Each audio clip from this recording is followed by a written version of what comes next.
오늘의 주제는 임금입니다. 임금. 우리들이 받는 돈. 임금에 대해서 제가 여러분들하고 얘기를 해보고 싶어가지고 주제를 가져왔어요. 오늘 발표자는 이사장입니다. 승작가입니다. 주전생입니다. 아까 얘기한 거랑 달라진 거 아니에요? 주제가? 제로입니다. 지나가던 시민 A님입니다. 네, 달라졌어요. 아까 주제, 원래 하려고 했던 주제는 경사노위로 하려고 했는데, 그것보다 이게 조금 더 가벼울 것 같아서, 임금. 어차피 그것도 사실 저는 임금이라고 생각해서, 임금. 예, 이어지는 건데, 경사노위를 주제로 하는 것보다 임금을 주제로 하는 게 나을 것 같아서. 예. 오늘 임금으로 이야기해 볼 게, 지금 경사노위가 잘 안 되잖아요. 뭐 다 모이지도 않으니까. 뭐 잘 모이지도 않아서 안 되는데. 경사노위가 뭐예요? 그 예전에 경사노위를 뭐라고 했냐면 또 까먹었네. 노사정. 네, 노사정이라고 노동자랑 사용자랑 정부, 그러니까 기업, 노조, 정부가 모여서 이제 합의를 하자, 우리 노동 환경에 대해서. 이제 그건데, 이름을 바꿨더라고요. 경사노로. 경이 뭐지?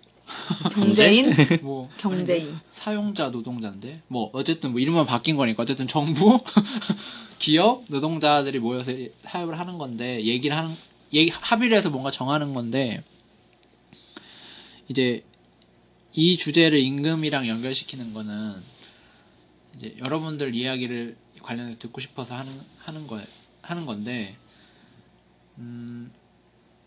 우리가 받는 임금이 적정한지에 대해서 쉽게 생각을 해보잖아요. 내가 이 돈 받는 게 맞나? 이 임금을 받는 분도 있고 안 받는 분도 있고. 근데 대부분은 내가 내 실력, 내가 하는 거에 따라 이 정도 받는다 라고 생각하시는 게 제가 볼 때 1단계인 것 같아요. 대부분 돈을 받기 시작하면 내가 100만원어치 일을 했으니까 100만원 받고 이건 건당 좀 시간이 더 들거나 힘들거나 이런 거에 따라 돈을 이렇게 받는다 라고 생각하시는 게 1단계인 것 같고, 그래서 내가 조금 어떤 걸 추가하거나 내 스킬을 늘리거나 자격증을 따서 임금을 높여야지. 처음엔 별로 못 받는 경우가 많으니까, 초봉 같은 경우도. 아니면 이제 그런 게 없고 안정적으로 임금이 올라가는 직업 같은 경우는 기다리면 내 나중에 연봉이 5천이 넘네, 이런 경우도 있을 수 있죠. 이게 1단계인 것 같고요. 그 다음에 이제 많은 경험과 시간이 흐르다 보면 그 다음 단계는 이거 갖고 어떻게 살지? 그러니까 이제 왜 어떤 것 때문에 이만큼 받는다가 아니라 왜 이만큼밖에 안 줘? 이렇게 이런 단계로 넘어가는 것 같아요. 그때 드는 생각은 살 수 있는 정도는 줘야 되는 거 아니야? 쟤는 저렇게 받아. 근데 왜 쟤도 나보다 2배를 받는 사람이 나도 왜 이렇게 적어? 뭐가 적어? 나보다 2배인데?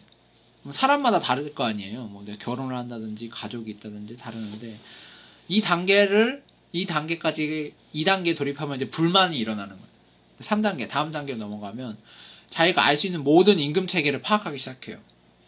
그럼 파악하고 나면 기가 막히게 준다라 생각을 해요. 이게 이만큼밖에 왜 안 줘가 아니라, 이 기업들이 내가 대졸이든 석사, 박사든 대기업을 가든 중소기업을 가든 내 받는 연봉, 초봉과 향후 받는 돈, 인센티브로 받는 기업, 안 받는 기업을 따져봤을 때 기가 막히게 평균에 수렴하는구나. 기가 막히게 딱 필요한 만큼만 주고 더는 안 주는구나. 많이 받는 것 같지만 아니구나 라는 결론에 도달하게 된대요. 1단계는 내가 한 만큼 받는다. 2단계 왜 이렇게 적어? 욕을 하고, 3단계 기가 막히게 판이 짜여져 있구나. 3단계까지 가면 결론이, 내가 아무리 노력해도 요 정해놓은 범위 안을 벗어날 수가 없구나. 벗어나려면 나라를 벗어나야 되는구나 라는 결론에 도달하는데, 이거를 경제학 쪽에서는 제가 배우기로는 임금을 결정하는 거는 그 나라의 생활비예요, 사실상.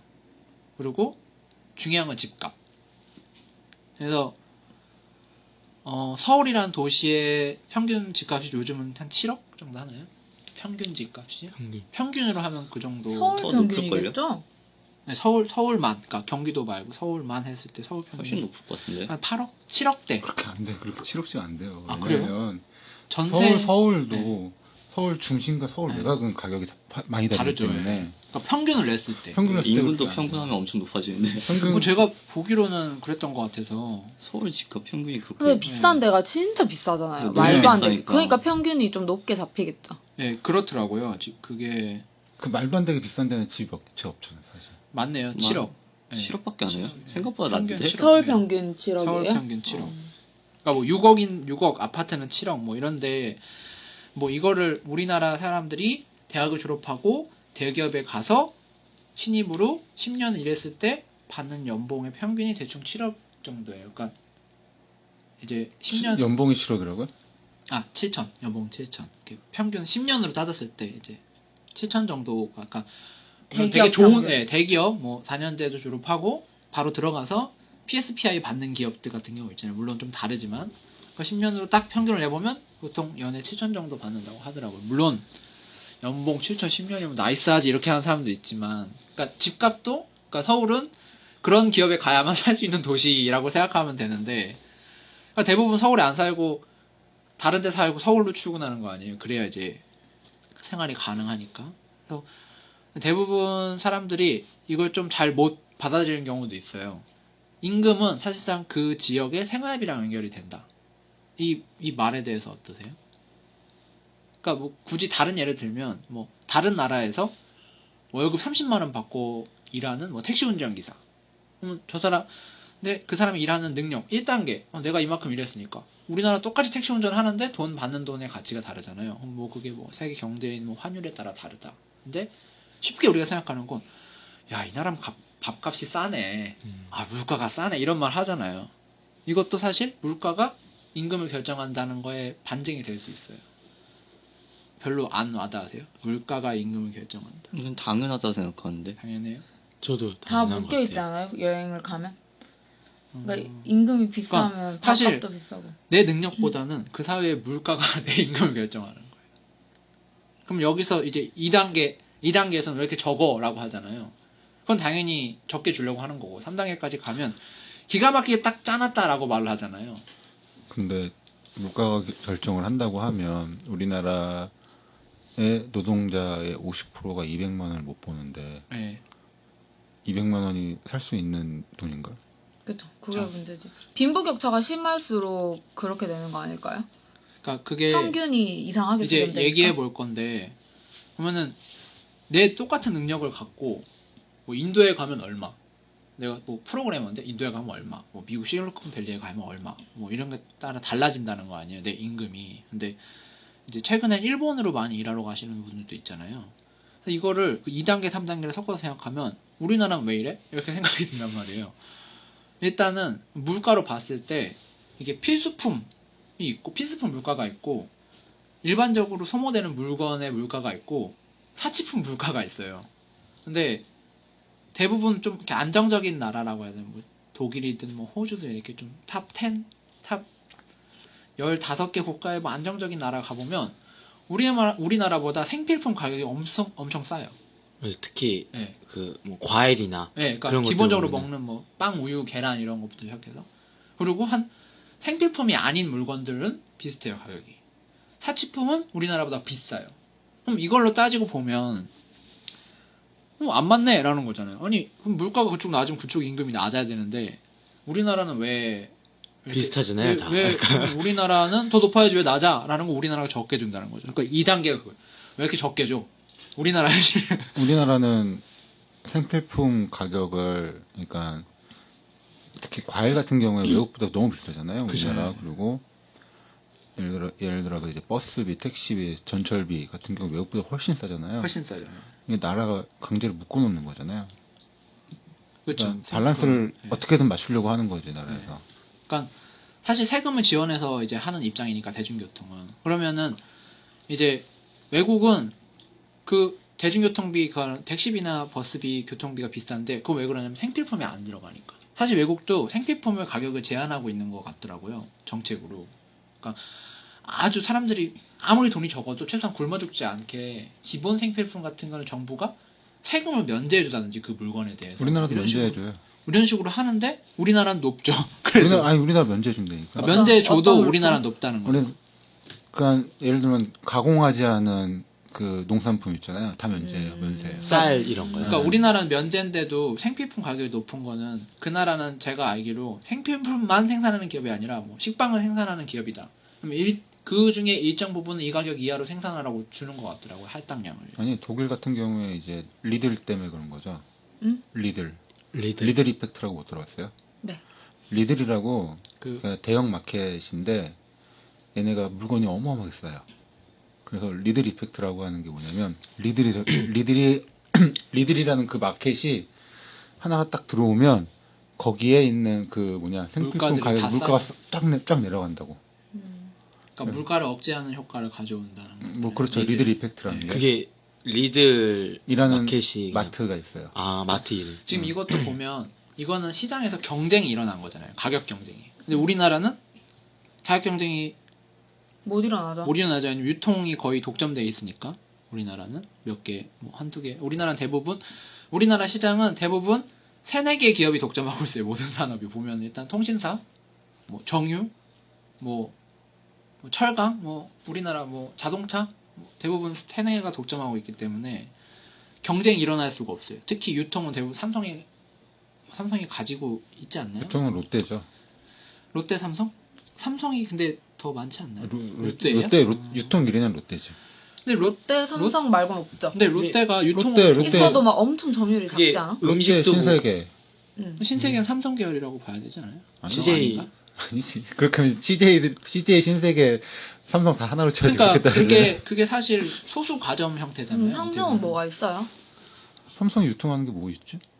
근데 그게 뭐지? 삼성? 저도 최근에 봤는데 그 직계? 이거 직계 혈통이라고 해야 되나?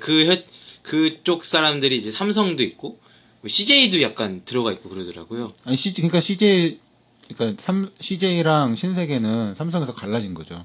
완전히 계열 분리가 됐기 때문에 같은 거라고 할 수 없죠. 여튼 뿌리는 같다. 근데 음식만 하더라도 CJ랑 거의 롯데가 이렇게 거의 먹은 것으로 보이거든요. 롯데는 땅 장사가 본업이라고 하긴 하는데 부동산 투자가 뭐 디테일하게 어쨌든 소수 과점이거든요.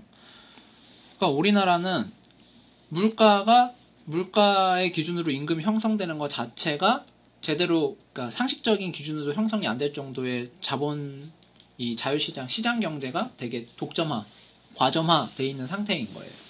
그러니까 사람들이 처음에 내가 일한 만큼 받는다 생각하다 욕을 하고 그다음 와 맞춰놨네 이런 3단계로 넘어가는 거야. 왜 우리는 이렇게 비싸? 왜 이렇게 내 돈이 부족해? 물가가 높은 거예요. 다른 임금에 따른 기준보다. 그 말은 임금을 적게 준다는 거예요. 물가보다. 왜냐면 물건을 파는 건 경제 구조상 기업이잖아요. 그러면은 이 차익만큼 기업이 돈을 가져간다는 입장이니까. 그럼 기업이 안전하게 그 차익을 남겨서 가져가고 임금을 높여주지 않아도 되는 시스템 구조인 거예요. 우리나라는. 그러면 어떤 회사의 건물에서 경비를 하던 사람이 뭐 월급으로 170만 원을 받는다고 쳐요. 그럼 그 사람이 노동에 대한 정당한 대가를 받은 걸까요? 아니면 그 기준이 어떤 기준에서 170만 원 나온 걸까요? 최저임금? 일단은 정당한 대가를 받았다는 거는 그 계약이 성립되면 일단 그 당시로서는 정당하다고 볼 수 있죠. 상호 인정을 한 거니까. 그건 법적인 그리고 법적인 거고. 다만 한 사람이 엄청 세. 불공정할 수 있죠. 내가 을이니까 계약을 했을 때. 근데 이제 우리나라 같은 경우에 정부 기관들, 공공기관이나 정부 기관들도 경비가 다 있잖아요. 이 경비들이 분명히 사실 서울에 있는 경비나 뭐 세종에 있는 경비들 보면 하는 일 다 똑같잖아요. 근데 임금 차이가 어마어마하게 나요. 그렇죠. 많이 받는 데는 한 6천까지 받고 기간마다 다르거든요. 그렇죠. 그리고 어떤 기관은 뭐 싸게 외주 줘가지고 최저임금 받는 데도 있고, 어떤 데는 그 건물 기관에서 정규직으로 직접 고용해가지고 6천만 원씩 받는 데도 있고 그렇거든요. 그러면 이 사람들은 간단하게 얘기하면 물가나 노동의 대가를 정확하게 산정해서 줬다라고 할 수는 없죠. 근데 그- 그게 네. 지역마다 또 물가가 좀 많이 차이가 나잖아요. 같은 지역도 그래요. 서울, 같은 서울, 지역, 같은 지역도 서울이나 그런데 서울이나 세종만 지금 비교해도 이거는 그래요. 저는 임금이 형성되는 시장에 대해서 얘기한 거잖아요. 이런 어떤 가격 형성이라는 건 수렴을 하기 때문에 지금 공무원 같은 직업을 말하는 거잖아요. 그 경비 일도 일반 그러니까 이게 사기업의 차이가 나는 공개된 게 네. 그 정부 기관의 경비들의 급여가 공개돼서 네, 그런 그쵸. 거고 네. 그리고 그게 있어요. 운전기사들 큰 기업의 운전기사들 있잖아요. 이 사람들 거의 다 계약직이거든요. 근데 일부는 회사의 정규직으로 운전기사를 고용하는 데도 있어요. 그쵸. 이 사람들도 급여 차이가 엄청 많이 나거든요. 똑같은 일 하면서. 어쩔 수 없지. 그러니까 정규직이니까. 급여 차이가 똑같은 일을 하는데 급여 차이가 난다는 거는 다른 시장이라는 얘기예요. 다른 시장이라는 전 얘기. 정당한다고 볼 때 네. 최저를 받아야 된다고 생각해요. 최저 이 일을 했으면 이만큼 받아야 된다가 그 정당성의 기준이 돼야 될 것 같다고 생각을 하거든요, 사실. 근데 근데 지금 기업에 따라 다른 거는 그거는 기업이 돈을 주는 거잖아요, 사실. 뭐 정규직을 하든 계약직을 하든. 근데 이때 최저를 맞춰야지 이것보다 더 높아. 누가 정당해. 이걸 말해버리면 끝도 없죠. 그러니까 사실 내가 이게- 지금 자꾸 뭐 네. 이제 시장에서 수렴하고 뭐 정당하고 뭐 그런 얘기가 나와서 그러는 건데 네. 이게 다 아니라는 게 나와 있는 책이 있어요. 이게 다가 아니라. 지금 그게 그 정당하고 뭐 물가에 있고 뭐 어쩌고 저쩌고 많이 얘기했잖아요. 네. 이게 다 아니다. 혹시 그게 아까 그 책인가요? 아니 아, 그건 아니에요. 다 아니고 그러면 가격은 없다라는 책이 있어요. 거기 보면 이거는 어떠한 기준이나 뭐 정당성이나 이런 거에서 책정되는 게 아니라는 거야. 그러면 그냥 하는 거야. 그냥. 쟤 얼마 주지? 여기 이거 얼마 주? 쟤네들 얼마 주지? 우리 얼마 줄까? 그러니까 그 이런 식으로. 그 그냥. 책은 별로 안 좋은 책 같은데.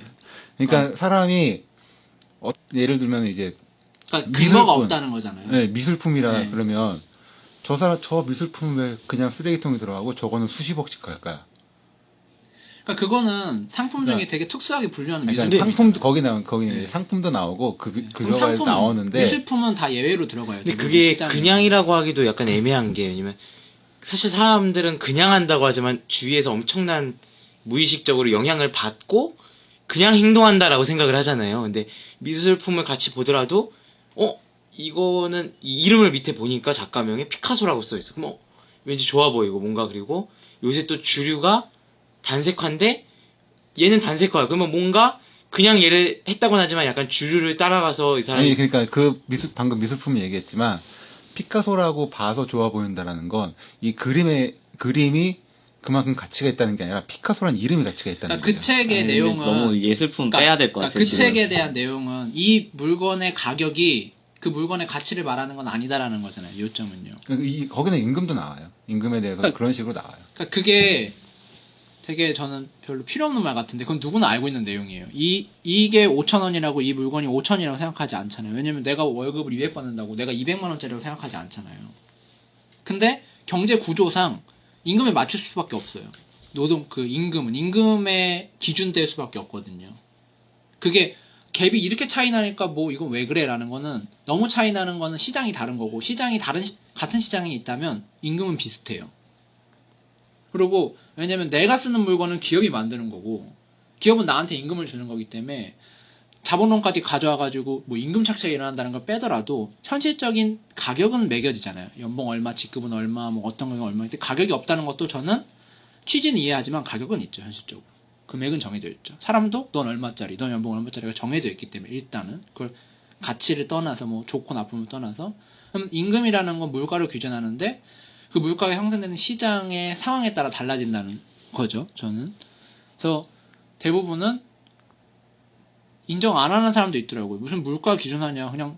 그냥 그때 상황에 맞게 내가 잘했으니까 내가 잘한 걸 어필하고 내 말을 잘했던 거에 따라 내 임금이 설정되는 거지.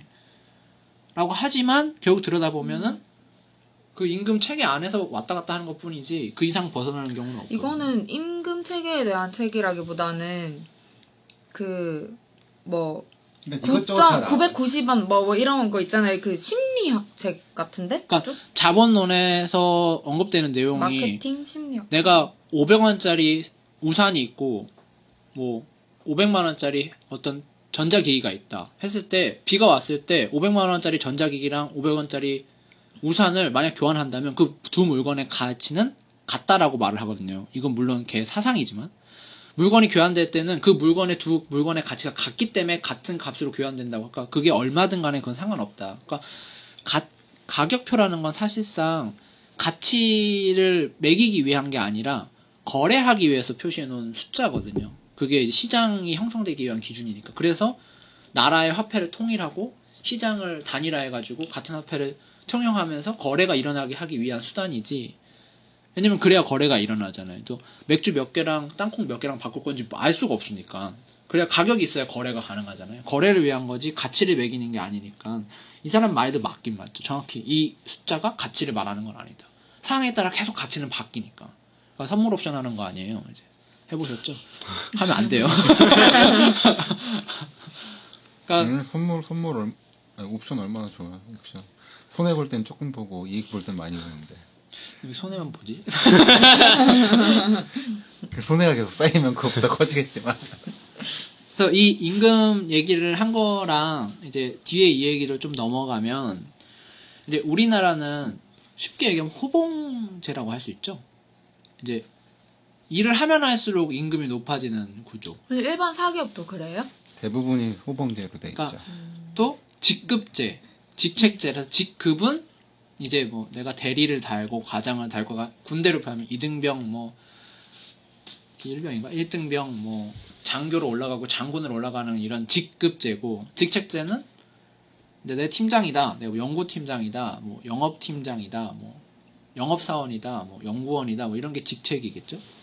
직급이랑 직책의 차이가 뭐예요? 방금 얘기. 난 이해를 못했어. 그러니까 직책은 내가 맡은 일. 직급은 나의 등급. 아, 오케이. 네. 그러니까 이게 두 개 보통 같이 가잖아요. 우리나라는.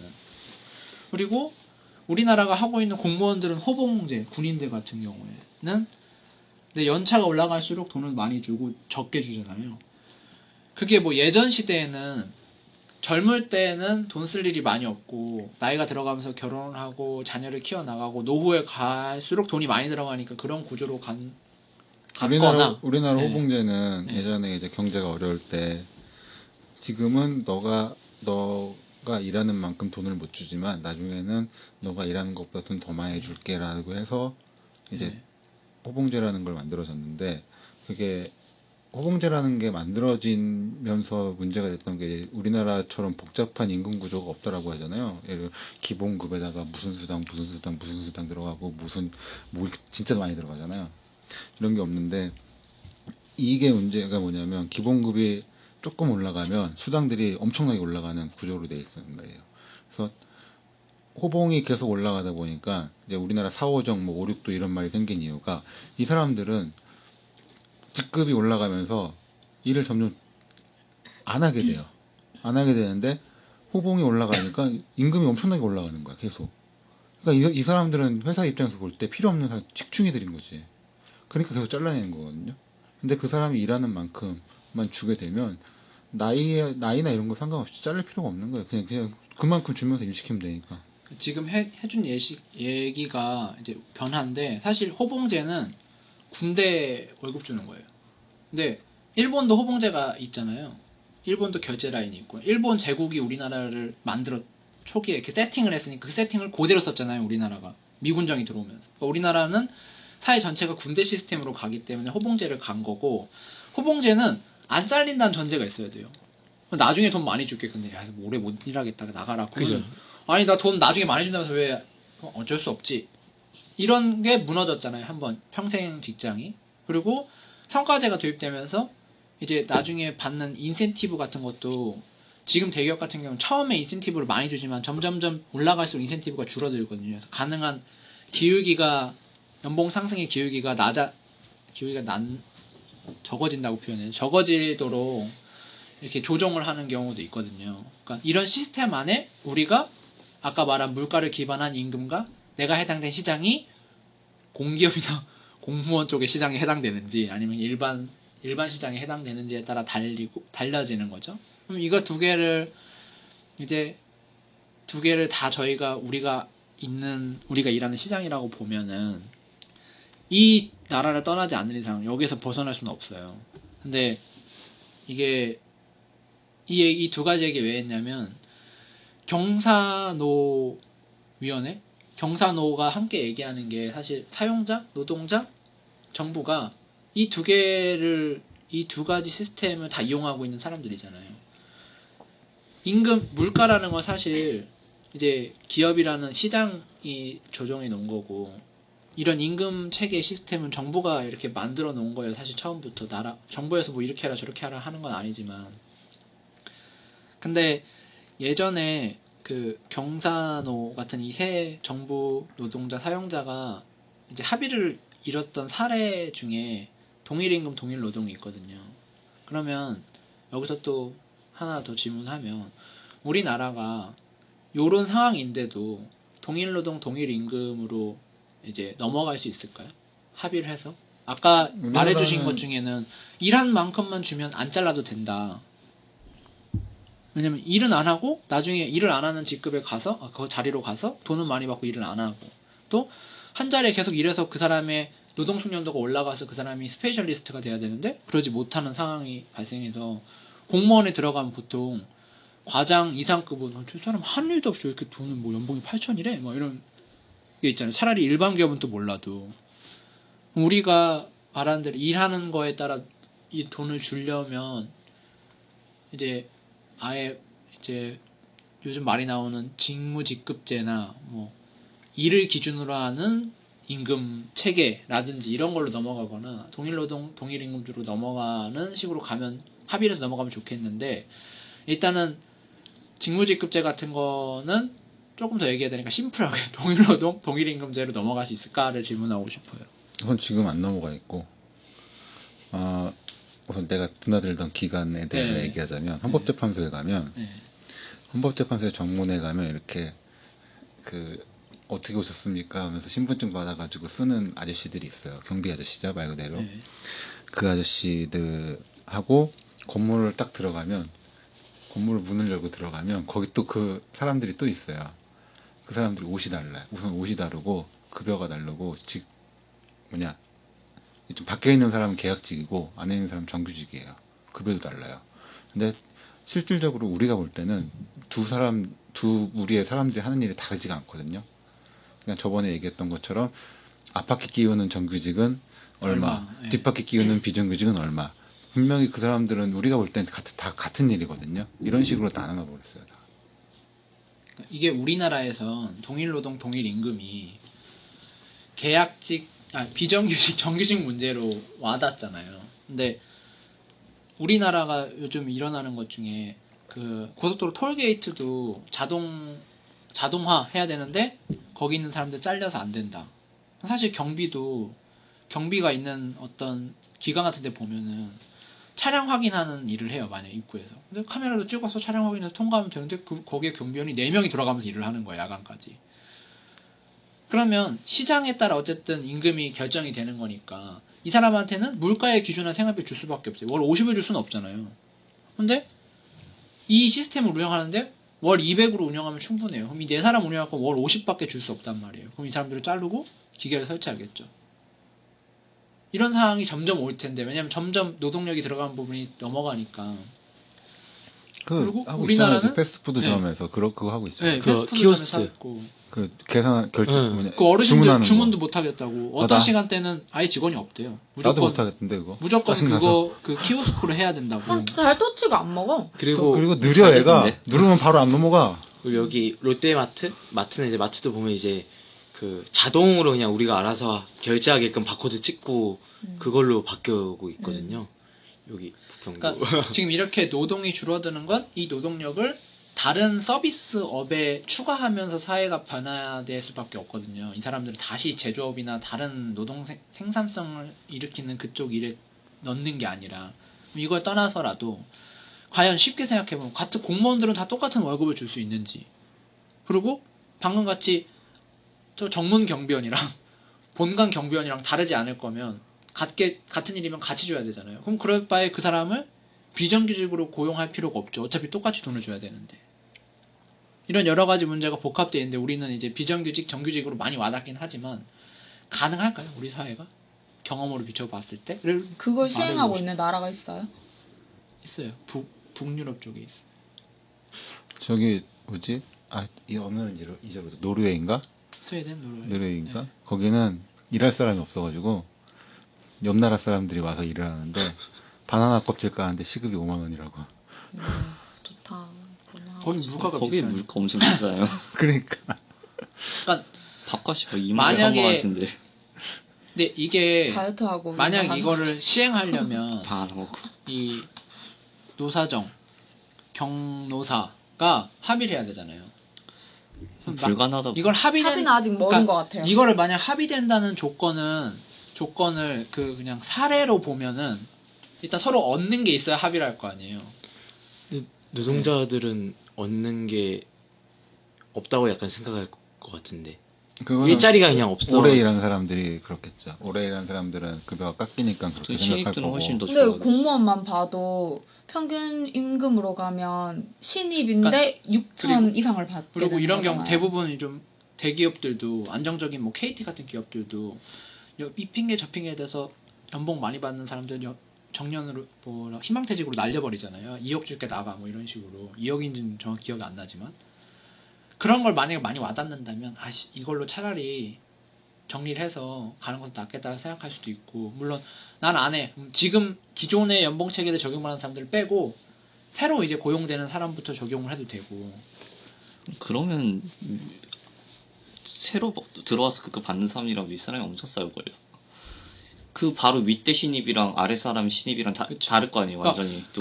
원하면 전환시켜 주지만 안 원하면 그대로 가도 되고. 이게 이제 문제가 또 있는데 공공기관 같은 경우에도 정규직들은 호봉제를 하지만 비정규직들은 직무급제를 해요. 그렇죠. 연차를 경력을 안 쳐줘요? 네. 또 그럴 수 있지? 그러니까 다 우체국 같은 경우에 우체국이 어디지? 무슨 정통부가 아니잖아. 우정국. 우정국 같은 경우에는 비정규직들은 그거는 직무급제라서 같은 일을 하는 사람은 다 같은 금액을 받는데 얼마 전에 몇 년 전에 노조가 그 비정규직 노조가 무기계약직이죠. 무기계약직 노조가 시위를 해가지고 근속수당 1년에 10,000원. 그래서 10년 일하는 사람하고 처음 신입하고 10만 원 차이. 예, 10만 월 원 차이. 10만 원? 예. 그러니까 이것도 사실은 받아들일 수 있냐 이거죠. 만약에 그냥 공무원이라고 쳐도 교사 1년 차랑 교사 20년 차랑 똑같은 거예요. 다만 해마다 연봉은 오르겠죠. 왜냐면 그러니까 아예 상승률이 반영되니까. 초등학교다 그러면 1학년하고 6학년이 제일 힘들다면서요. 그쵸. 담임이. 그쵸, 그러니까 네. 그래서 1학년, 6학년 힘든 일하는 사람들이 돈을 더 받아야 되는 거지. 학교라고 치면. 근데 그게 조금 애매한 게 그래서 1, 6학년에서는 큰 업무를 안 주고 2, 3학년에 가면 막 교무부장 막 이런 걸 맡아야 돼. 그러니까 이게 장단이 좀 있어. 그러니까 애들은 겁나 힘든데 이게 업무가 과연 또 가능할까? 겁나 아니면 많아. 민간 기업은 솔직히 야 우리 기업 오늘부터 이렇게 할 거야. 그러면 싫으면 나가. 이러면 사실 끝이잖아요. 오너가. 근데 하게 된다면 정부 기관부터 먼저 하겠죠. 군인이면 2등병 다 똑같이 1병 똑같이 지금도 그렇구나. 군인이면 다 똑같은 월급. 아 그래요? 막 뭐 상병 몇 호봉 뭐 이런 거랑 다 똑같아요. 그거는 호봉은 병사들끼리 치는 거고. 그거는 진짜? 하사 이상 가야지 아. 차이가 나는 거고. 그러니까 다만 이제 교사는 만약에 다 똑같은 걸 받는다라고 하는데 교사 내부적으로 담임 맡은 직책에 따라 추가 수당을 주는 거예요. 그러니까 힘든 그게 직무급제지. 그러니까 교무부장을 네. 하면 교무부장에 대한 직급에 대한 네. 직무급이 있는 거고. 근데 아까 우체국 예를 들었을 때 다 똑같은 일을 하면 똑같은 돈을 받는 거지. 이 사람들 어떤 직책이 없는 이상 만약 팀장이다. 만약 5명당 팀장 1명씩 팀장 1명 달라. 그럼 팀장은 연차 많은 사람들이 팀장을 맡아서 할 수도 있죠. 왜냐면은 그냥 다 똑같이 일해라라는 단순 업무가 아니라면 그런 식으로 달라질 수 있는데 이게 과연 가능할까요? 우리 사회에서? 전 그냥 불가능하다고 기업 봐요. 니즈가 있으면 가능해질 것 같아요. 기업에서 이게 개이득인데? 라는 생각이 들면 기업이 원하면 가능할 것 같아요. 만약 기업이 하겠다 우리 그러면 기업 가능할 것 같아요. 힘이 너무 세잖아요. 우리나라. 기업이 하겠다고 할 것 같지 않은데. 그러니까 만약 하겠다고 아니지. 하면 왜냐면은 지금 연봉제라고 있잖아요. 많은 기업들이 연봉제로 넘어가고 있는데 그게 이제 사실상 연봉제지 호봉제랑 다를 게 없는 그쵸. 연봉제가 네. 되고 있긴 한데 연봉제가 오히려 진짜 말 그대로 우리가 생각하는 그런 연봉제로 정착이 되면 사실상 직무급제가 되는 거죠. 그리고 지금 중소기업 같은 경우에는 거의 물가 상승률만 올려주고 아 회사 사정이 어렵다 하고 호봉을 거의 반영을 안 해주고 조금만 올려주잖아요. 그런데도 그것도, 예. 천지 깔렸으니까 그런 거 거의 직무직급제나 마찬가지지. 그러면 이거를 일단 부정적인 거 반. 이게 좋다고 생각은 해요? 요걸 하게 지금 되면? 이제 문재인 정부에서 직무급제로 바꾸겠다라고 했는데 아 그래요? 예, 바꾸겠다라고 했는데 우선 공무원은 나중에 하고 공기업부터 먼저 하겠다라고 아 공무원 좀 빨리 해주지. 공기업부터 먼저 하겠다. 반발이 공무원 노조가 반발이 심하니까. 아, 그래요? 예. 조심해. 그래가지고 공기업부터 먼저 하겠다라고 했는데 그쪽 반발이 심해서 못 하고 있어요 아직. 그러니까 왜 반발이 심한 것 같아요? 저희들이 생각해요. 힘 가진 애들이 돈 연봉 많이 받는 애들이니까. 그러니까 지금 정부가 하겠다는 건 연봉이 이렇게 우선 기울기가 있으면 공기업이나 공무원은 정년이 보장이 되잖아요. 그러니까 걔네들은 직무급제 하는 게 손해인 거야 사실상. 근데 직무급제가 아니라 직무급제는 맡은 일에 따라 돈을 주겠다는 거잖아요. 그렇죠. 맞죠? 그러니까 직책제나 마찬가지 아니에요? 직책에 따라 돈을 주겠다. 그렇죠. 너가 사원이면 얼마, 뭐 대리 과장을 떠나. 아니, 사원이더라도 네. 쉬운 일 하는 사람하고 보다는 어려운 일 하는 사람한테 돈을 많이 주겠다는 거죠. 그러니까 그게 그거를 이제 약간 정해진 대로. 성과제? 아니 힘든 일을 하는 사람 성과제를 왜냐면 성과라는 게 진짜 영업사원 아니면 사실상 측정하기 굉장히 어렵잖아요. 불가능하거든요. 근데 아직 지금 시행하고 있잖아요. 공기업, 공무원, 교사 다 그러니까 성과제 하고 그거를 이제 박근혜가 하겠다 그랬다고 뒤집은 거지. 하고 있잖아요. 하고 있어요. 하고 있어요. 성과금. 아 그래? A급 교사, 아니 그러니까 B급 성과라는 게 그러니까 그 성과라는 게 사실상 돌려가면서 그쵸, 받는 예. 거잖아요. 이건- 돌려가면서 받진 않고 그냥 평가를 하죠 서로. 교평 뭐 이런 거 하고 학부모 뭐 그러니까 그게 이제 성과를 평가할 수가 없으니까 그렇게 하는 건데 영업사원이 아니면 사실상 말 그대로 성과를 평가할 수가 없거든요. 사실상. 그렇죠. 근데 할 수 없는데 평가를 하고 앉아 있으니 문제지. 그래서 이제 직무급제를 하겠다는 거예요. 성과를 못 하고. 그러니까 공무원 사회는 그 직책을 맡을 수 있는 자리가 몇 개 없는데 나는 지금 나는 뭐 본부장이 아니야. 나는 교장이 아니야. 하지만 호봉으로 난 교장이랑 똑같은 월급을 받아. 이런 경우가 많잖아요. 공무원 사회는 이게 같이 만약에 시작을 했다면 일을 근데 직책제로 바꿔버리면 난 어떡하라고 이런 사람들이 많은 거 아니에요. 왜냐면 그 자리는 한정돼 있으니까. 근데 교사면 똑같은 돈을 주는데 거기에 직책제로 만약 교장이 됐다. 만약 교사인 경우 교장이 됐다. 단순한 게 학교라서 학교로 예를 들면 단순하지 않나? 그 교장만 더 받지만 그렇게 많이 차이는 안 나는 거예요. 그런 식으로 임금 제도가 바뀌는 거예요. 그러면 공무원 직무급제를 사회도- 어떻게 설계하느냐에 네, 좀 다르겠죠. 지금 그 정부에서는 어떤 식으로 설계하고 있는데요? 몰라. 일단 설계가 뭔지 말만- 모르겠지만 일단 싫다 이건가? 아니 일단 말만 꺼냈는데 아닌 것 같다 그거는. 나 같아도 반대하겠다. 일단 뭔가 느낌이 내 연봉이 줄어들 것 같아. 안 돼, 그건 안 돼. 일이 그냥 많아질 것 같고 왠지. 그러면 일을 많이 하는 사람 돈을 많이 주겠다는 건데 나 일 많이 안 하고 지금 돈 많이 받고 있는데 왜 나한테 일을 많이 주겠다는 거야 이렇게 되는 거죠. 지금 어쨌든 이 세 조직이 합의라고 있잖아요. 노동자, 사용자, 정부가. 그러면 이 임금과 이런 게 사실 이런 얘기를 해야 될 좀 시기 같아서 얘기를 하는 거 아니에요? 그냥 같이 모여서 친목도모하자고 하는 게 아니니까.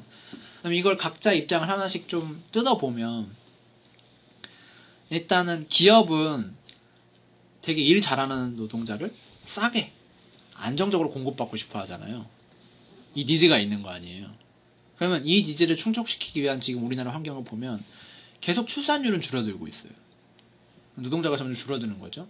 그럼 고급 노동자들은 물론 대학을 나오고 공부를 많이 한 사람들을 싸게 쓰면 좋죠. 가능한 싸게 쓸 수 있는 조건도 어느 정도 갖춰져 있어요. 몇몇 고급 노동자들은 고급? 자기네들 기준에 좀 높은 기준의 노동자들을 빼면 그럼 그 교육은 누구 돈으로 하냐? 다 각자 돈으로 해요. 자기 돈으로 자격증 따고 자기 돈으로 학교 다니고 그 돈은 없으면 어떡하냐? 정부가 대출해줘요. 공부하라고. 아니면 정부가 복지, 청년 복지 이런 식으로 돈 지원줄 테니까 그럼 교육비나 그런 노동 숙련도에 대한 비용을 정부가 부담하고 기업은 써요. 땡큐죠.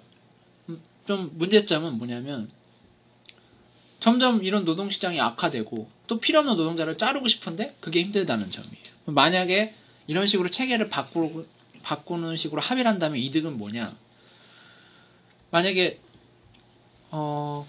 기업 같은 경우는 자기네들이 하고 싶은 대로 할 수 있으니까 만약에 현대차에서 8천만 원 받는 바퀴 끼우는 노동자가 있고 다른 자동차 회사에서 뭐 5천만 원 받는 노동자가 있다. 그러면 똑같은 일이니까 똑같이 줘야 된다. 어쩔 수 없이 다 8천 줄 수는 없잖아요. 어쩔 수 없이 우리 회사는 이제 연봉은 다 똑같은 일은 똑같은 월급이니까 7천 주겠다. 6,500 주겠다라고 해요. 그러면 5천 받는 노동자 쪽 회사는 당연히 이직을 해야 되거나 해야 되는데 문제는 이 5천 받는 회사에서 얘한테 6,500을 줘야 된다는 거예요. 그러면 8천 주는 회사는 이득이죠. 적게 주니까. 적게 주는 회사는 손해가 나잖아요. 그러면 일단 대기업 같은 큰 기업 입장에서는 임금을 깎을 수 있으니까 좋고 이득인 거고. 그리고 좀 더 나아가면 그 작은 회사를 먹어버릴 수 있겠죠. 만약에. 근데 지금 방금 아까 전부터 얘기했던 게 모든 동일 노동이 회사를 떠나서 모든 동일 노동인가요? 네. 회사를 떠나서. 절대 불가능할 것 같은데. 네. 그러니까 이게 기업이 얻을 수 있는 이익인 거죠. 반대로 이제 그러면은 정부 입장에서는 기업이 이렇게 해서 얻는 이익 중에 일부를 세금으로 내라고 하고 그럼 이 사람들 회사가 망하면 잘릴 거 아니에요. 5천 받는 사람들 이 다니는 회사가 유지를 못하면 이 자동차 회사 시장 규모가 얼마나 유지될지 모르니까 그 사람에 대한 재교육비나 복지 비용으로 들어가겠죠. 그리고 안정적인 노동력 공급하기 위한 이제 일반 가게에 대한 교육비 지금 대출해 준다고 했잖아요. 무상 교육을 실시할 수 있다든지. 근데 동일 노동, 동일 임금이 그런 식으로 되면 어떻게 월급을 정해요? 예를 들어서 어떤 기업에서는 월급을 끼우는 정하는 거를 건 2천만, 연봉 2천을 해. 근데 요 기업에서는 연봉 8천을 주고 있어. 그러면은 어떻게 정해요? 연봉을? 연봉 정하는 거는 이 사람들 다 모여서 그 정해? 업계에서 정하는 거예요. 그 업계 어떻게? 회사들끼리. 만약에 업계 회사들이 야, 다 똑같이 줘야 되니까 우리 2천 줄게. 시위를 하겠죠.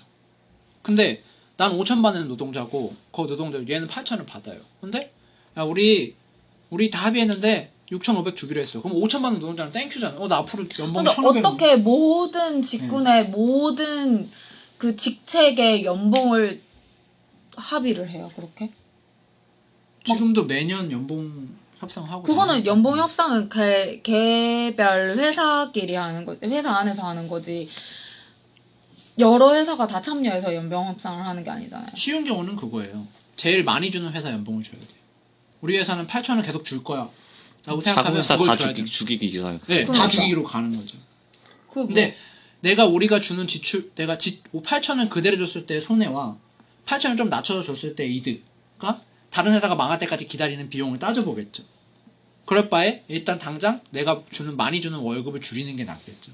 우리 이사장은 말하는 거 들어보면 중간이 없지 않아요? 가끔 보면 오늘은 극단적인 신자유주의자인데 어제는 극단적인 공산주의자고 어제 오늘도 아니야. 1시간 차이도.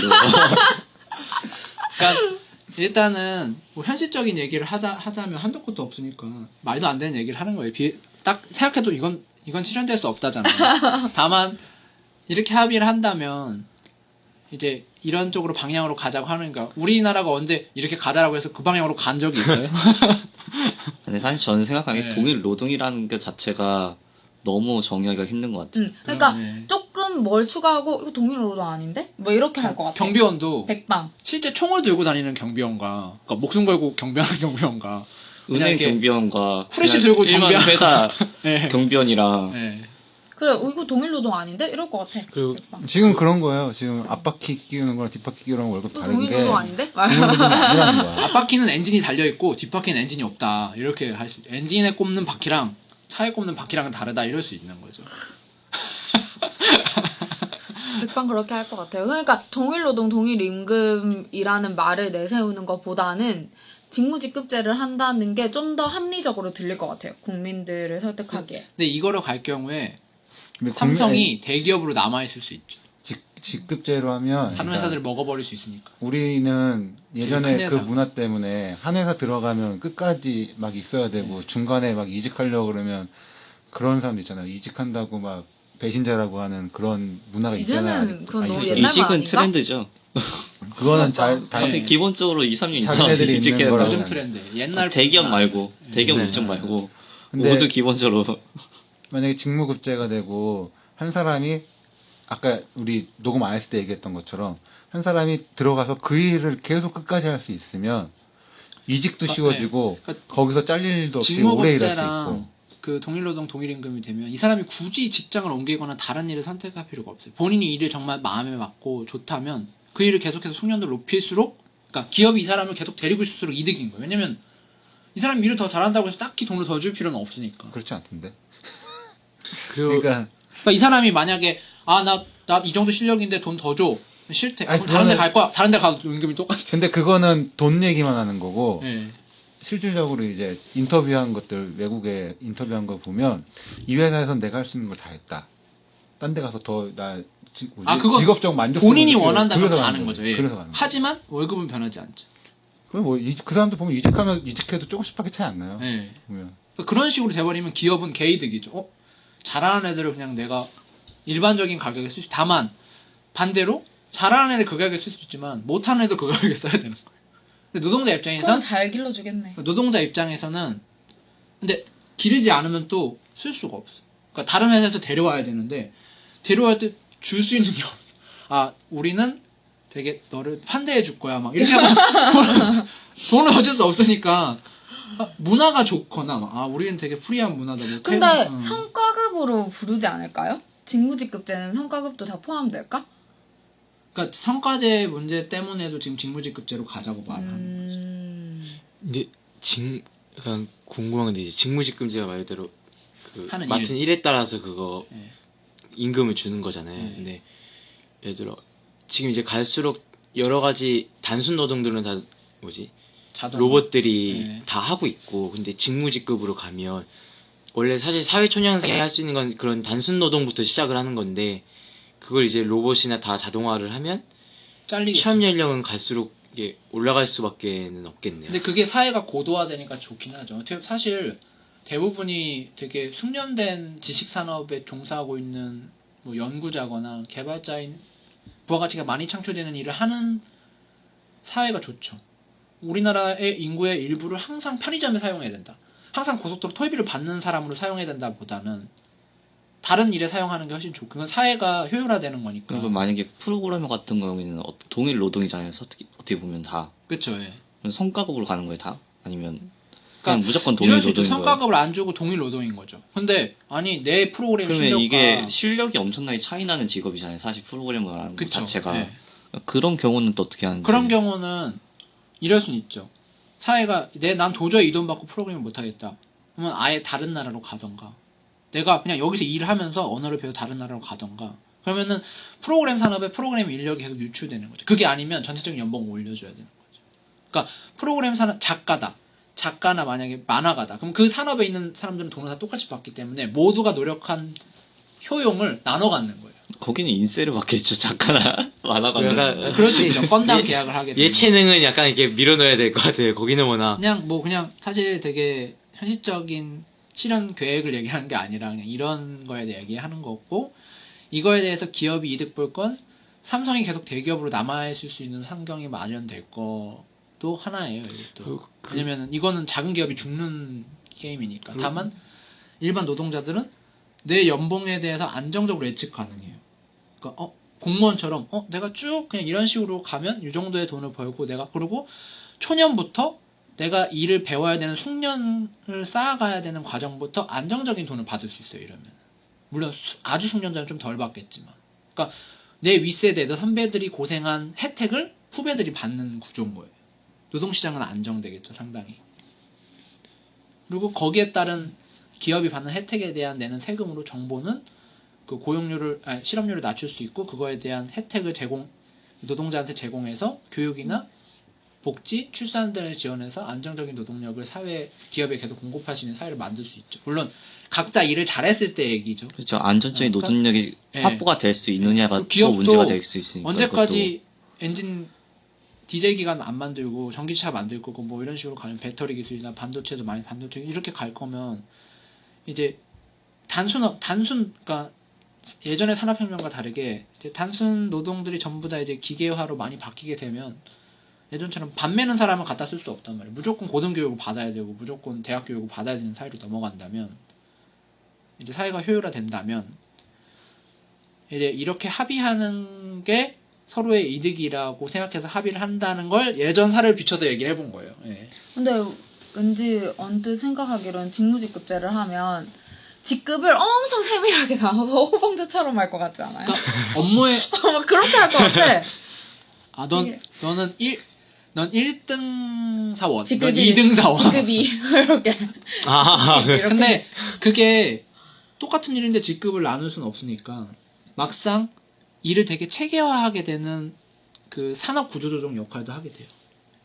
우리나라 솔직히 일을 그러니까 일하다 보면 같이 솔직히 팀으로 일하는 게 더 훨씬 부가가치 창출이 높잖아요. 뭔가 할 때 아무리 큰 일을 혼자서 못 하잖아요. 하나? 하더라고요. 네. 근데 그러면 사람이 혼자서 해야 있는데 되는데 혼자 하더라고요. 어떤 분은. 혼자서 할 수 있는 최대치가 있어서 분명히 1 플러스 1이 2가 아니라 1 플러스 2가 5가 되는 경우가 있는데 그런 경우는 되게 체계적으로 일해야 되고 이 사람이 팀장은 되게 잘하지만 팀원 일은 못해. 그런 경우가 있거든요. 하다 보면. 그러니까 팀장이 해야 되는 덕목이 있고 팀원이 해야 되는 덕목이 있잖아요. 이렇게 그러니까 대학 조별 과제다 보면 이 사람은 팀장 역할은 이제 애들을 짜서 일정에 맞추게 하고 그리고 가능한 각자 잘하는 역할을 배분해서 효율성 있게 일을 끝낼 수 있는 그런 걸 할 리더십이 있는 사람이 팀장인 거고 각 그 해당 맡은 분야를 엄청나게 빨리 리서치를 한다든지 빨리 분량을 쳐내는 사람이 맞는 일을 딱 조직화될 수 있는 구조를 계속 기업이 시행할 수밖에 없죠. 그러면 직책에 따라 임금이 다르고 이제 그만큼 배정을 해야 되니까 그것도 나쁜 건 아니라고 생각을 해요. 저 같은 경우에는 어쨌든 이게 임금이 상향 편중화 되는 거 아니에요. 어떻게 보면은 거의 그렇죠. 그렇게 중간값을 되겠죠. 수렴을 하게, 중간값이나 그러면 그러니까 임금 노동을 격차가 해소되죠 많이. 열심히 할까라는 생각도 많이 들어요. 근데 직급을 올라가길 바랄 테니까 계속 하겠죠? 그러니까 맞는 직책이 올라가길 바랄 수도 있고 안 올라가길 맞아요. 바랄 수도 있죠. 왜 내가 직급 아까 말한 것처럼 교장을 해봤자 크게 임금 차이가 없어. 그럼 일반 교사만 할 거야. 근데 그렇다고 일을 제대로 안 하면 잘리겠죠. 그러니까 제대로 안 네. 하면 잘리겠지만 네. 딱 그 정도? 근데 딱 그 지금은 딱 그 정도면은 정도만 하고 살아야지. 그 무슨 부귀영화를 기업이 누리겠다고 막 회사에 헌신을 그러니까 해가지고. 기업이- 헌신이 아니라 기업이 만약에 어떤 제품을 만들 때 원하는 게 랜덤으로 엄청난 퀄리티의 작품이 그러니까 도자기를 만드는 기업인데 랜덤으로 1억 개 중에 하나가 막 명작이 나와요. 마스터피스가 딱 나와. 근데 그걸 기업은 원하지 않아요. 반대로 그 반대 확률도 있거든요. 마스터피스가 나오지 않고 되게 이상한 제품이 나올 확률이 있단 말이에요. 그거보다는 안정적인 제품이 나오는 걸 바란단 말이에요, 기업은. 반대로 노동력도 마찬가지예요. 얘가 와 월급 200 줬는데 한 월 1000만 원 일을 해주네?를 바라지만 그럼 얘한테 500만 원 준 애한테 얘가 이번 달에 100만 원 일했는데도 짜증난단 말이에요. 아씨 500만 원 줬는데. 반대로 그렇게 되면 얘한테 바라는 건 딱 너한테 준 돈 이거니까 이 정도만 바란다 하기 때문에 직장에서 에너지 축적해서 노는 데 쓸 수 있어요. 그럼 노동자들이. 유토피아. 그러니까 되게 노동 환경이 되게 분투해 열심히 해. 너 갈아 넣어라는 네, 저는 환경이보다는 그러니까 한 명이 떨어지는 게 아니라 전체적으로 좀 뭔가가 떨어질 것 같다는. 네, 만약에 그리고- 저는 만약에 네. 우리 쪽 얘기를 네. 하자면 프로그램은 아니고 뭐 CG 쪽이니까 뭐 CG 쪽 얘기를 한다면 어느 정도 해야 되는 거 아니에요. 근데 전체적인 퀄리티가 떨어질 것 같다는 그런 생각은 많이 근데 들어요. 해외로 예를 들어 보면 우리나라 어떻게 이 가격으로 요걸 뽑아내냐라고 하지만 결과적으로 우리나라 실력이 없다고 하잖아요. 우선 그거는 네. 한 직장에 그러니까 뭐지? 그러니까 외국 애들이 그만큼을 걔네들 말로는 진짜 미친 듯이 야근을 해야 일주일에 50시간 일한다고 하는데 걔네들 말로는 어쨌든 걔네들이 그 정해진 시간에 근무를 하면서 그만큼 퀄리티를 뽑아낸다는 건 그 사람이 그만큼 실력이 있다는 거고 실력이 없는 사람 퇴출된다는 거예요. 그리고 거긴 다 계약직이니까. 그 말은 거기 일하는 사람들 다 노동 생산성이 높다는 거잖아요. 짧은 시간에 되게 많은 생산성을 낸다는 건데 그게 되게 중요하죠. 만약 본인이 그렇게 못하면 퇴출되는 거예요. 그러니까 외국은 그럴 것 같은데? 장인들을 키우는 걸 좋아하는데 한국은 좀 근데 아까 얘기했지만 우리나라는 이 일을 하다가도 올라가면 일을 오래 하면 임원이 되려고 그러니까 사람들이. 그러니까 돈 많이 받고 일을 안 하는 쪽으로 가려고 한다는 거죠. 그러니까 만약에 직무직급제고 내가 승진할 생각이 별로 없으면 이 일을 내가 평생 해야 돼. 별로 안 잘리고 계속 오래 할 거 아니야. 그럼 어떻게든 재밌게 하려고 할 것 그러니까 같은데 내가- 의미를 찾으려고 할 근데 것 이게- 같아. 보통 사람들이 일을 저는 재밌게 하려고 일을 하면 안 하려고 할 이만큼만 것 하려고 해요. 그 말은 무슨 말인지 알아요? 노동 안 생산성이 해야지. 높아지는 그- 일을 안 그게- 하려고 한다는 거.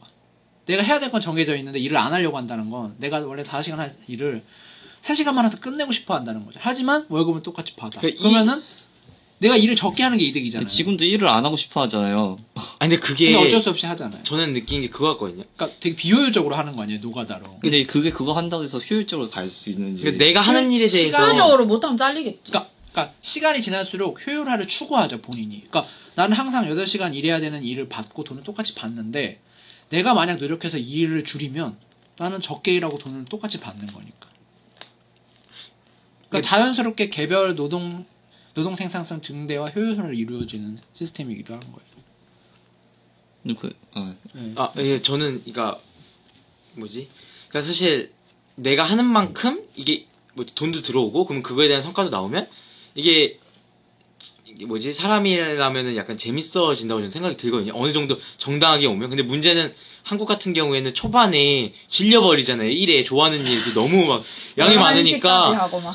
이거는 좋아서 한 거긴 한데 그래도 이거 좀 너무하잖아. 너무 그게 과다하니까 그거에 대해서 보상은 너무 적고. 근데 예를 들어 내가 하는 만큼까지는 아니더라도 어느 정도 하는 만큼에 대한 수능하는 지치지 않을 정도의 금액을 주면 사람이 그래도 이걸 그러니까 지금은 그거잖아요. 내가 뭔가 더 엑스트라 페이를 얻으려면 하던 건 하면서 더 해야 되잖아요. 그죠. 그게 너무 필요하잖아요. 사람이 한계가 근데 되는데. 그게 아니라 이거는 반대로 더 하는 게 아니라 덜 하려고 노력해. 너가 덜 할 수 있는 방법을 찾아서 덜 하면 인정하겠다는 거야. 월급 우리 요즘은 일을 적게 하고 끝내고 있으면 일을 다 끝냈어? 할 일 없나 봐 하고 일 주잖아요. 회사에서. 그러니까 그 얘기. 그러니까 일을 길게 하는 거잖아요. 최대한 남아 있고 막 일도 안 하는데 퇴근 시간에 남아 있으면 열심히 근데 하네. 그거는 이게 임금을 바꿔도 그건 똑같지 않을까요? 그러니까 임금을 왜냐면 어차피 네. 동일 노동에 대한 가장 간단한 계산은 시간이니까. 동일 노동을 시간으로 계산할 수 없죠. 근데 명백히 얘는 네, 프로젝트를 직무가- 3건을 처리했어. 근데 얘는 1건을 처리했어. 그러면은 동일 노동이 아니지. 그건 이제 성과에 따라. 그건 성과급이고 동일 직급에 있다고 하시면은 이 사람이 3건을 처리했든 1건을 처리했든 똑같이 돈을 받는 거 아니에요 지금. 아유, 노동량이 다른데? 그러니까 아까 직무로 둘 다 해요. 1건만 주겠죠. 그러니까 그렇게 되면 또 협동도 발휘돼요. 뭐냐면 우리 부서가 총 300건의 문서를 처리해야 되는데 한 사람당 최소 2개나 3개를 처리해야 돼요. 근데 신입이 들어와서 하나밖에 처리 못해. 근데 어떤 사람은 3개를 처리해. 어떤 사람은 4개를 처리해. 그러면 서로 노하우를 공유해서 이 숙련되지 않은 노동자의 숙련성을 높이려고 노력한다는 거죠. 왜냐면 같이 일을 하는. 어쨌든 혼자 개별적으로 일하는 거면 한계가 있잖아요. 그런 업종은 제한돼 있고. 생각하기 어렵네요. 그러니까 지금 예전에 공무원만 봐도 일하는 사람 일하고 안 하는 사람, 그러니까 거긴 좀 안정성이 부담돼 있지만 예. 그렇게 팀이 있어도 일하는 사람 일하고 안 일하는 사람 안 일하는 경우가 되게 많더라고요. 근데 그러면 이제 직장에서 문제가 생기겠죠. 그러니까 뭐냐면 같은 일에서 같은 돈을 받지만 우리 부서가 처리해낼 일이 있는 거잖아요. 거기에서 만약에 사람이 부족하다. 그럼 사람은 요구할 거고 그게 아니라면 야 우리 다 3-4개씩 하는데 왜 너는 1개만 하냐. 근데 공무원 집단에서도 그런 사람들이 있죠. 어딜 가나 있죠. 근데 진짜 온 그 전체 집단에서 다 눈총을 받아요. 그런 네. 사람들은. 그리고 막 유배당하고.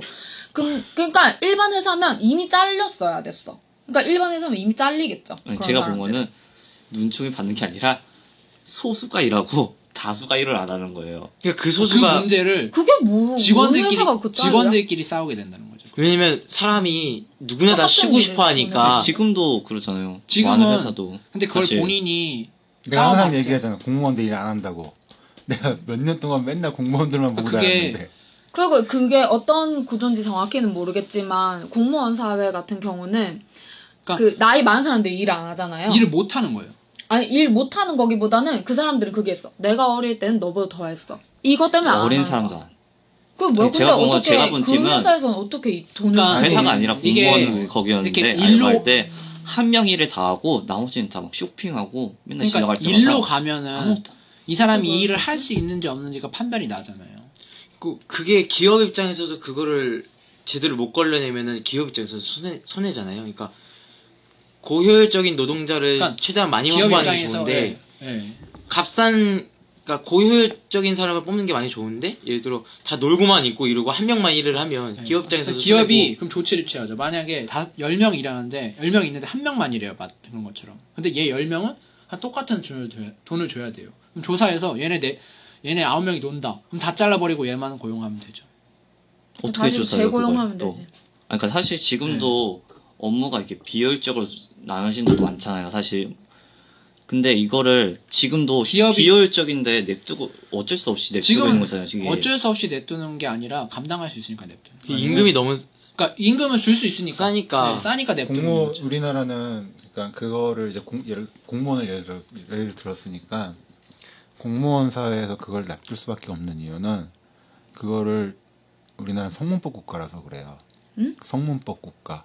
그게 뭐냐면 우리는 항상 뭐든지 그 법이나 규정에 정확하게 문구로 들어가 있어서 거기에 들어가야 돼요.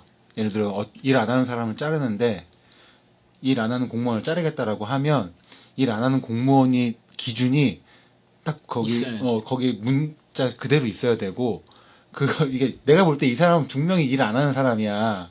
근데 이 사람이 일 안 하는 걸 문자로 정리하려면 너무 힘든 거예요. 그럼 다른 부서로 보내겠죠. 그러면 그렇게 되면 그러니까 그거를 좀 애매하게 좀 폭넓게 하면 공무원들 노조에서 반발을 해요. 그리고 그쵸. 그걸 네. 너무 타이트하게 해놓으면 들어가는 사람이 없어. 근데 우리나라 말 그대로 이제 정확하게 모든 게 문자대로 있어야 되거든요. 근데 외국처럼 그게 좀 유두리가 있으면 그게 어느 정도 합의가 될 수 있어요. 제가 알기로는 일 안 하면 잘린다는 조항 자체가 없고 선례를 만들려고 하지 않아요. 그러니까 이게 지금 이 사람은 누가 봐도 저는- 제가 안 잘리는 게 저는 이상한데도 추측해 보면 만약에 일을 안 하는 뭐 학교 교사가 있다라고 하면 제가 볼 때 유배가. 그러니까 처음으로 네, 가요. 맞아요. 근데 그러니까 유배 섬으로 가기 싫으면 최소 일은 해야 되는 거예요. 네, 그러니까- 서울시에서 그 일 안 하는 공무원들 교육을 보내고 교육 보내서도 안 되면 자르겠다라고 하니까 엄청나게 반발이 일어났었잖아요. 그러니까 그걸 애초에 만들 수가 선례 없어요. 만드는 거 그게 자체를 기준이 무서워한다니까요? 어렵죠. 도대체 뭐가 일을 안 하는 거고 이게 교육 보내면 뭐가 달라져서 뭐 어떻게 자르는 근데 우리가 거냐, 옆에서 보면 알 수 있거든. 이 사람이 일을 하는지 안 하는지. 그치. 그러니까 그게 되게 정의가 애매해서 자르는 거는 그 그러니까 윗선에서 내가 저는 위인 상태에서 밑에 애를 자르는 것 자체를 되게 무서워하고 그- 소문도 더럽게 나니까. 그 회사의 업무 체계가 개판인 거예요. 공무 체계가 이 사람이 일이 정확히 이 사람 분명 일이 있는데 이걸 처리하지 않으면 다른 일이 진행이 안 되는데 이 사람 일을 맡았는데 일을 안 했어. 그럼 이 사람은 일을 안 한 게 아니라 조직 업무를 진행 안 시키는 게 돼버리는 거잖아요. 지금은 일이 야 10명이 이거 해 하면 한 명이 하는 거잖아요. 그걸 다 그렇게 돼버리잖아요. 근데 10명이 다 배정이 나눠져 있어. 그럼 나는 이것만 하면 돼. 형 집에 가버리는 거야. 그러니까 이게 되게 그러면 조직 체계가 완전 그러니까 지금 효율적으로 바뀌어야 그러니까 되잖아요. 그런 게 그게- 필요하다는 거죠. 근데 그걸 바꾸기 위해서는 업무 시간, 노동 그 임금 체계 이런 게 바뀌어야 그게 기업에서 하지. 기업은 야 지금 뭐 대충 돈이 이 정도 주고 대충 떼우면 되는데 야 10명한테 야 2천만 원 싼 거야. 어차피 그만큼 이상 벌어. 그냥 알아서 하라 그래. 하기 편하죠. 굳이 관리하고 매니징할 필요가 없으니까. 고효율적인 노동자를 한 명 뽑는 것보다 그냥 값싼 그 10명 갈아 넣는 네. 10명이 더 싸니까 그걸 편하니까. 그러니까 편하고 돈도 싸고. 싸니까 그걸 뽑는 건데 예를 들어 네. 고효율자 한 명을 뽑는 게 더 효율적이면은 효율적이 되려면 가격을 조정해 줘야 된다는 거죠. 싼 노동자들이 임금이 올라가면은 이게 더 네. 효율적인 것 같다면 사람은 쉬고 싶은 마음이 당연하니까 효율적으로 움직이는 사람을 더 뽑겠죠. 그거를 하라는 거죠. 사회적으로 개판이니까 우리 사회는 일을 해보면 알지만 어디든 개판이잖아요. 일을 이렇게 해? 이렇게 근데 그 개판인 네. 상태에서 동일 임금이 되면은 예 그러면 이제 퇴출되는 기업이 있고 살아남는 기업이 생겨요. 근데 구조조정이 살아나는 일어나는 게 구조적으로 일어나는데 그러면 기업이 더 줄어들 거 아니에요 기본적으로. 기업은 줄어들지만 기업이 훨씬 돈을 많이 벌겠죠. 효율화가 됐잖아요. 그러니까 흔히 말하는 효율적인 기업들이 없는 약간 적은 비용으로 더 많은 가치 창출하는 기업으로 바뀌는 거예요. 그 기업은 더 오래 살아남을 거고. 네, 기본적으로 그건 대기업이 될 수밖에 없는 거고 일단 그쵸. 기본적으로 그러니까 대기업이 근데 이게 동일한다는 거죠. 노동자 입장에서는 안 좋을 것 같긴 해요. 그러니까 노동자 입장에서는 내가 지금 당장 먹고 살 돈이라도 취업을 하고 싶은데 당장 먹고 살아야 되니까. 근데 그 정도도 취업할 때도 없으니까 노동자들 입장에서는 어떻게 보면 그런 부실한 기업이라도 내가 들어가서 먹고 살고 싶은데 그런 기업들이 없어지면은 손해기는 하겠지만 오히려 더 전체적으로 봤을 때는 약간 효율적으로 바뀌기는 할 것 같아요. 근데 효율적으로 바뀌어도 기업이 줄어든다는 거는 노동자를 많이 못 뽑는다는 거랑 똑같은 거잖아요. 어떻게 보면. 그러니까 그게 노동자를 많이 못 뽑는 사회로 가야죠. 근데 그러면 그만큼 그 일을 원하는 사람도 많아지고 임금이 줄어든다는 얘기도 된다는 거 아니에요? 기본적으로. 그러니까 아니죠. 일을 하는 사람은 다 있죠. 왜냐면 예전처럼 글 쓰는 사람이 더 많아지는 거예요. 그림 그리는 사람이 많아지고 그런 사람 되게 지금 쓸모없는 사람으로 취급하잖아요. 그러니까 부가적인 공장에서. 그러니까 생산직을 되게 효율화돼서 10명이, 그러니까 군대 가서 포크레인 하나가 할 일을 100명이 하고 있잖아요. 포크레인 하나가 하고 나머지 99명은 서비스직으로 가라는 거죠. 그런 사회 구조조정이 일어나게 만들 수도 있는. 현실성 없는 얘기니까 이렇게. 예, 네, 제가 인구가 많이 네. 줄어들고 난 다음에 얘기합시다. 왜냐면 사회 계속 일처럼 누가 말 키우고 말 타고 다니는 사람은 없잖아요. 이렇게 일단 돈 있어야 되니까. 마부는 어떡하냐? 택시 운전하면 되지. 뭐 이런 식으로 자율주행 나오면 어떡할 거냐? 그러니까 앞으로 닥친 문제이기 때문에 이런 것도 필요한 것 같아요. 더 많은 창작자들이 늘어나야 되고. 그러려면 잉여 창작자가 많으면은 그만큼 버려지는 창작자도 많아진다는 소리로 똑같은 게 어떻게 그거는 보면 이제 또 안전망이 있어야죠. 그러니까 왜 사회 그 사람들한테만 안전망을 아니, 모든 직업에 안전망이 있어야죠. 창작을 하려면 왜냐면 이걸로 부가가치가 얻은 기업이 세금을 내고 그걸로 지원한다는 게 결국 정부 사용자 노동자가 합의한 내용이니까. 근데 또 한편으로는 창작자가 많아질 수도 없을 것 같은 게 창작자가 뭘 만들면 그걸 소비하는 사람이 있어야 되잖아요. 근데 그걸 소비할 사람들이 이제 결국에는 취업하는 사람들이 줄으니까 취업한 사람만 소비하는 건 아니죠. 돈을 시장. 버는 사람이 왜냐면 그걸 사야 사야죠. 되니까 일단 그 정부가 됐든 누가 됐든 그걸 창작자도 보고. 돈을 벌잖아요. 근데 이제 그 네. 일하는 사람들이 줄어들면 창작하는 사람들이 아무리 많아도 네. 예를 들어 그러니까 창작도 일이라는 거예요, 제 말은. 만약에 지금도 서빙하는 사람도 창작도 일이죠. 네. 아니, 왜냐면 창작이나 이런 것도 그러니까 제 결국에는 말은 어떤 사회적 부를 생산하는데 예전에 100명을 투입했다면 그 10명으로 줄어야 된다는 거예요. 그러면 90명은 노냐 중냐가 아니라 이 90명은 서비스직에 종사하면 된다는 거죠. 그럼 돈은 어디서 나? 100명이 생산하는 일 10명이 생산하잖아요. 생산력이 10배가 늘어난 거니까 그게 사회적으로 배분이 되면 그럼 그렇게 따지면 그림 그리는 사람은 아무것도 생산 안 하는데 돈을 왜 벌어? 이렇게 생각할 수 있잖아요. 그게 생산성이 배분이 되는 게 아니라 그 사람들만 그걸 받는 거죠. 어떻게 보면 임금을 받고 나머지는 혜택을 못 돌아가게 되는 거죠. 어떻게 세금을 낸다고 그러니까 해도 원래 한계가 있을 거고 또 지금 사회도 그렇잖아요. 지금 사회도 그렇게 따지면 농부나 뭘 만드는 사람이 아니면 기업한테 월급 받는 사람이 아니면 지금은 그거잖아요. 월급 받는 사람이 많아서 다수니까 유지가 된다. 이게 산업사회고 선진국이라고 해야 되나? 그런 고도화된 사회는 실제로 일하는 사람은 되게 적어요. 옛날에 우리나라 공장 노동자가 40에서 50%였잖아요. 지금 15% 정도 줄었잖아요. 근데 사회적으로 그럼 그 사람들 나머지 공장 안 가는 20%는 어디 있어요, 지금? 그러니까 사회 생산성이 늘어나니까 서비스직과 선진국 보면 서비스직이 되게 비율이 많잖아요. 제조업보다. 그러니까 그런 식으로 사회가 재구성되는 거예요. 어떤지는 알 것 네. 같긴 해. 그러니까 한쪽으로 근데 이거를 대부분 못 받아들여요. 그러니까 다른 데도 말이 돼? 투입돼야 되는 네. 자원이 한 곳으로만 예를 들어 다 몰려 있으니까 지금 제조업이나 이런 쪽으로. 그러니까 여기는 사실 10명만 일하면 될 건데 100명이 막 이렇게 들어오니까 네. 이 사람들을 그냥 90명은 다 쳐내고 다른 쪽으로 다른 가게끔. 나라는 20명이 할 일을 우리나라는 50명이 하고 있는 거죠. 그러면은 그 인력을 줄일 수 있다면 그 나머지 사람들이 더 많은 다른 부가가치 쪽으로 창출하고 하게 솔직히 되겠죠. 말해서 우리 사회만 소비하는 거 아니잖아요. 그죠. 뭐 해리포터를 많이 썼다. 우리나라에서 소비하는 게 아니라 해외 수출도 하는 거니까 콘텐츠 뭐 아기상어 이런 거도 할 건데. 표절 시위 걸렸어. 그런 게 있으니까 제가 오늘 쓸데없는 좀 약간 현실성이 떨어지는 얘기를 한번 던져본 건 요즘 얘기가 나오고 있고 현실도 그런 것 같아서 재미삼아 기본소득이랑 같이 해야 될 것 같아요. 그거 하려면. 기본소득 재미삼아 얘기한 거니까 예, 오늘은 여기까지 할게요. 고생했어요 다. 어려운 얘기 받아주느라 고생했어요.